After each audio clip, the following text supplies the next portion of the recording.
వెంకటాద్రి సమం స్థానం బ్రహ్మాండే నాస్తి కించనాత్ వెంకటేశ సమో దేవో నభూతో నభవిష్యతి. శ్రీ వెంకటాచల క్షేత్రం వెంకటేశ్వర స్వామివారు శ్రీ వైఖానస భగవచ్శాస్త్ర ప్రకారం పంచబేరాలుగా తిరువారాధన జరుగుతుంది. ధ్రువ కౌతుక ఉత్సవ స్నపన బలిబేరాలను విష్ణు పురుష సత్య అచ్యుత అనిరుద్ధ రూపాలుగా ఆరాధన జరుగుతుంది. వీరు కౌతుక బేరం భోగ శ్రీనివాసమూర్తి. ప్రతిరోజు ఉదయం తోమాల సేవలో పాలు కుంకుమ పువ్వు అభిషేకం జరుగుతుంది. వీరికి రాత్రి ఏకాంత సేవలో పవ్వళింపు సేవకు వేయించేస్తారు. ప్రతి బుధవారం మూలవర్లకు ప్రతినిధిగా బంగారు వాకిల్లో సహస్ర కలశాభిషేకం జరుపుకుంటారు. సుమారు 1500 సంవత్సరాల ముందు పల్లవ మహారాణి సమర్పించిన వెండి బింబము భోగ శ్రీనివాసమూర్తి.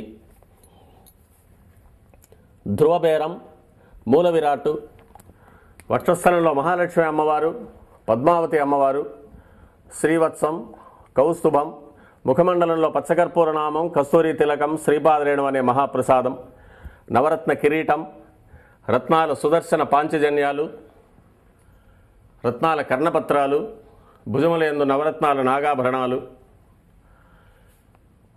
కట్యవలంబిత హస్తం, రత్నాల వైకుంఠ హస్తం, స్వర్ణ యజ్ఞోపవీతం, దుస్స శిక్షణార్థం సూర్యకఠారి, మకరకంఠి, చతుర్భుజ లక్ష్మీహారం, తులసీపత్రహారం, 5 పేట్లుగా ఉన్న సహస్రనామహారాలు, ఇరువైపులా సాలగ్రామహారాలు. ఉగాది ఆస్థానానికి గాను స్వామివారు విశేషమైన తిరువాభరణం సమర్పణ చేసుకోనున్నారు.